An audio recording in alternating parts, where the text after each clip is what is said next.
Losing the closest person in my life set me on a real lonely path. 1 year ago, I was having some pretty dark thoughts about life, which I'm not proud to admit. But I was scared, confused, and alone. Strangely enough, I found comfort in YouTube. I reached out to the entire planet through YouTube, and the world really supported me. It was what I'd been missing. A year later, I'm sponsored by Gymshark, and I've been asked to be featured in the My Vision series. To me, that's testament enough to where my vision has taken me. What is up, YouTube? Today I'm going to...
I can still remember it like it was yesterday.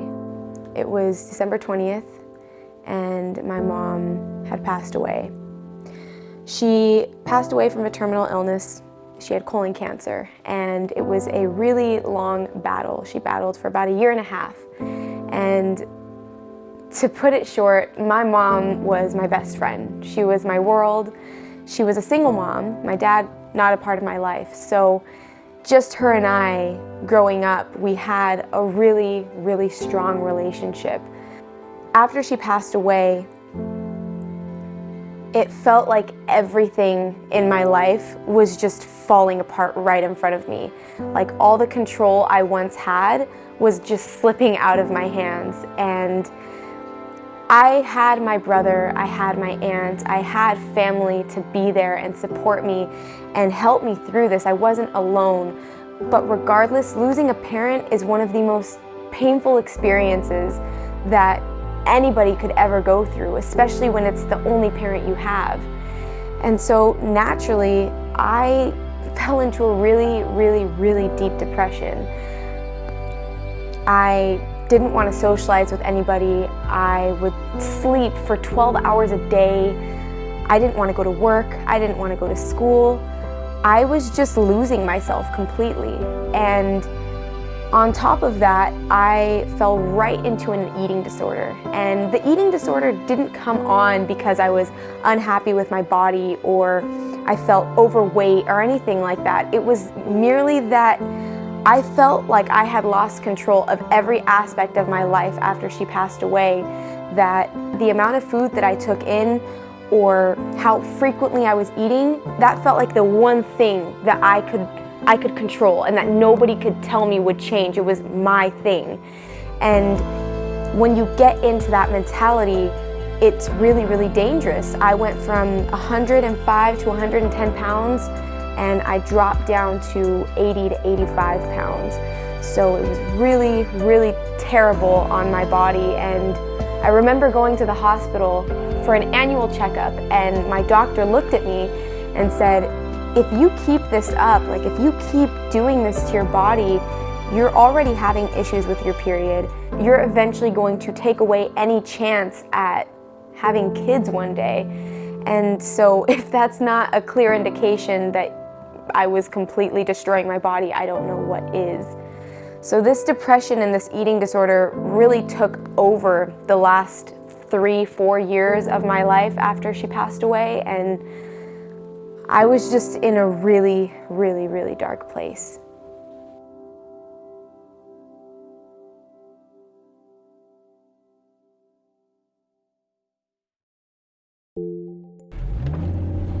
Around this time, I had just started working at a salon. I had just finished up maybe 2 years prior getting my license as a cosmetologist, and it was kind of weird because I was really not making a lot of money. Obviously, I was assisting, and as an assistant, you don't really make very much money, and I was realizing that I wasn't really passionate about what I had just gone to school for a year and a half now. So I guess I was really just looking for like a means of escape. And so I was really just looking for something that would bring me some sort of happiness again and give me something to be excited about again. And I guess that's kind of when I really started to get into YouTube. I started filming my videos in December, and it really started as just a hobby, as just something, like I said, to be excited about again. I was finding fitness. It was just this whole new journey. Hi, my name is Jasmine. I'm 20 years old. I am from the Bay Area, and I am a 3DMJ athlete. If you're watching this video, I'm assuming you're friends and family. Then it just started to pick up, like in a way I would have never imagined. And one day I remember, it had probably been 3 to 4 months of having my YouTube channel, and I was starting to pay attention to the monetization on YouTube, and I was like, oh, okay, like I'm actually making some money from this. And I started comparing what I was making from YouTube to my paycheck at work, where I was, going 30 to 40 hours a week, and I was like, this is really starting to level out. It's becoming the same thing, and it blew my mind because YouTube was only taking 2 to 3 hours of like joyful commitment of editing in front of the computer and filming these videos and just having fun, and then this other wage that I was making at the salon with so much work. I mean, the fact that it was just adding up and becoming almost the same, I was like, okay, I can go somewhere with this, like this can become something. So that was it. I basically just went into my job one day, sat my bosses down, and told them that I was going to be pursuing YouTube full time.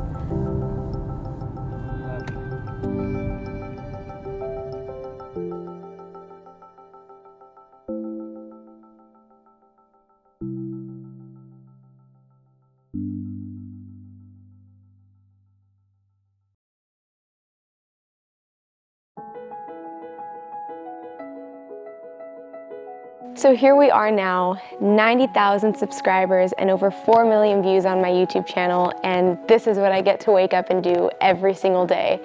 It's kind of crazy when I think about it all, because I originally started with watching Nikki Blacketer, and I remember coming across her YouTube videos and thinking to myself, wow, like this is so cool. This girl gets to give these really natural pep talks on her channel, getting girls through rough times, and now I look at myself and that's what I get to do. The most difficult part of my job these days is making sure that I am building a relationship with my audience and making sure that I'm connecting with them in a raw way where they actually feel like they are getting something from the videos that they watch. I don't want people to just watch my videos because they want to watch them. I want them to make sure they're getting something from these videos and that it's benefiting their lives in some way. Oddly enough, I can actually still remember the first time that I saw Gymshark apparel. I was at the gym with a bunch of friends, and one of them had on some track pants, and obviously across it on the leg it said Gymshark, and I was like, what is Gymshark? And he looked at me and he's like, you don't know what Gymshark is? I was like, I have no idea. He seemed so offended. He immediately pulled up the Instagram and the website for me, and I was just scrolling through, and I thought it was just the coolest thing ever. It was apparel for women that actually was really, really flattering. The guys all had this really put together, stylish look. It was the first time that I really saw fashion get tied in with gym apparel, and I fell in love with it. So at the time, all I could afford was to buy myself a couple pieces from Gymshark. I had gotten my first 2 tank tops at the LA Fit Expo, so you can imagine my surprise when I got an email from the head of sponsorships at Gymshark, basically inviting me to become an affiliate for the brand. And basically as an affiliate, it starts off as just receiving commission. You put your discount code up there and people are able to make purchases through there. Within about a month, I got a follow-up email from him saying, I have some exciting news for you. And I'm like, oh my gosh, like don't get too excited, Jazmine, this might not be anything. And then he took forever to respond, and then I get another email about an hour later saying that they wanted to obviously invite me on as an athlete. And I remember calling my best friend and just crying on the phone, not like ugly tears, just pure happiness, like just so much excitement, because I really never thought that that was gonna be possible. And so to see that happening right in front of me in an email, I was so emotional over it. And for me, what was so great about it was all the doubts that I had prior about my YouTube and about this decision I made to create this new career path for myself really kind of put it all to rest, because getting to work with Gymshark and work alongside athletes like Christian Guzman, Nikki Blackketter, Steve Cook, the list just goes on and on. It really validates everything that I've decided to do this far, leaving my job, pursuing this career with YouTube.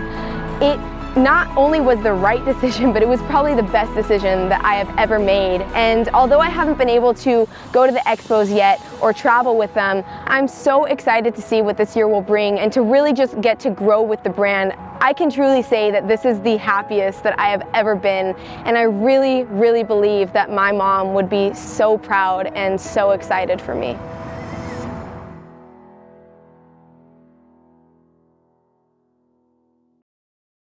I didn't know what I was doing, and I would give anything to get those years of my life back, but I can't.